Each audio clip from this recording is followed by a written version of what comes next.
Halo Sobat BMKG, saat berada di pantai, pernahkah Anda bertanya-tanya mengapa ada gelombang yang mendekati daratan dengan cara perlahan menyapu bibir pantai, atau ada juga yang bergerak cepat menerjang pantai dengan kuat?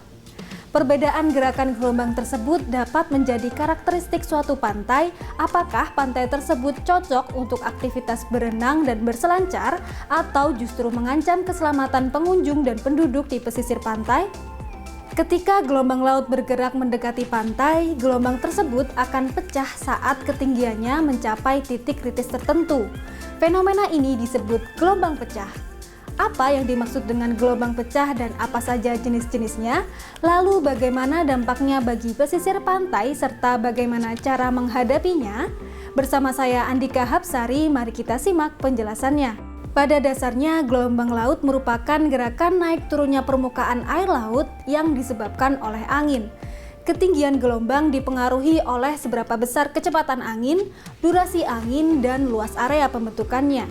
Semakin kencang dan semakin lama angin bertiup di area yang luas, maka makin tinggi gelombang yang terbentuk. Sebagian besar gelombang bergerak di lautan dalam tanpa terpengaruh oleh kondisi dasar laut. Saat gelombang dari laut dalam memasuki daerah pantai yang dangkal, interaksi antara gelombang dengan dasar perairan akan mengakibatkan berkurangnya kecepatan dan panjang gelombang, sedangkan periodenya tetap. Semakin dangkal perairan, semakin besar pula interaksi antara gelombang dengan dasar perairan. Hal ini mengakibatkan ketinggian gelombang akan meningkat dengan cepat dan bentuknya semakin curam seiring dengan berkurangnya kedalaman. Saat kecuraman gelombang mencapai batas maksimumnya, gelombang akan pecah dan mendisipasi energinya. Proses pecahnya gelombang ini sangat bergantung pada kondisi bawah laut dan bentuk permukaan dasar lautnya. Dan biasanya gelombang akan pecah beberapa kali sebelum mencapai bibir pantai. Terdapat 4 jenis gelombang pecah, yaitu spilling waves, plunging waves, surging waves, dan collapsing waves. Spilling waves terbentuk jika kemiringan dasar perairan cukup landai sehingga saat mendekati pantai, gelombang akan melambat dengan perlahan dan menjadi semakin curam dengan perlahan.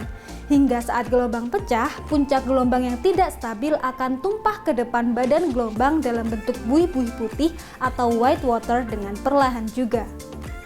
Jenis yang kedua, plunging waves. Plunging waves terbentuk jika kemiringan dasar perairan relatif curam. Semakin mendekati pantai, terjadi perlambatan gelombang secara tiba-tiba dan gelombang menjadi lebih tinggi dengan sangat cepat. Saat gelombang pecah, massa air di puncak gelombang akan bergulung-gulung ke depan berbentuk seperti tabung dan jatuh menghujam kuat ke permukaan laut. Tumbukan kuat antara puncak gelombang yang jatuh dan permukaan laut akan melepaskan hempasan air dan buih-buih ke udara dalam jumlah yang banyak. Jenis gelombang pecah selanjutnya adalah surging waves. Surging waves terbentuk jika kemiringan dasar perairan sangat curam. Gelombang yang mendekat bergerak menghantam dasar perairan dangkal secara tiba-tiba. Puncak gelombang tidak sempat bergulung sehingga ia bergerak meluncur menerjang tepi pantai. Pecahan gelombang ini biasanya terbentuk dari gelombang dengan periode panjang seperti swell, pasang surut, dan tsunami. Selain ketiga jenis gelombang pecah di atas, ada satu lagi jenis gelombang pecah yang merupakan gabungan dari plunging waves dan surging waves. Jenis ini dinamakan collapsing waves. Collapsing waves terjadi di pantai yang curam. Pada jenis ini, puncak gelombang pecah di tengah atau di dekat bagian bawah badan gelombang, bukan di bagian atasnya, sehingga gelombang akan runtuh dan menghasilkan buih. Lalu bagaimana dampak gelombang pecah terhadap aktivitas di pesisir pantai? Sobat tentu familiar dengan olahraga selancar. Olahraga ini dilakukan dengan mengendarai papan selancar di atas gelombang pecah jenis plunging waves. Selain seru dan menyenangkan, berselancar memberikan banyak manfaat bagi kesehatan dan kebugaran tubuh. Sementara itu, ada juga gelombang pecah yang bersifat merusak. Gelombang pecah jenis surging waves dapat menyebabkan abrasi pantai akibat hantaman yang kuat di dasar perairan yang akan mengangkut material di pesisir pantai. Abrasi pantai dapat menyebabkan penyusutan garis pantai, kerusakan bangunan, dan ancaman bagi habitat flora fauna yang hidup di pesisir pantai. Oleh karenanya, pantai dengan karakteristik surging waves sebaiknya dipasang pemecah gelombang di tepi pantainya.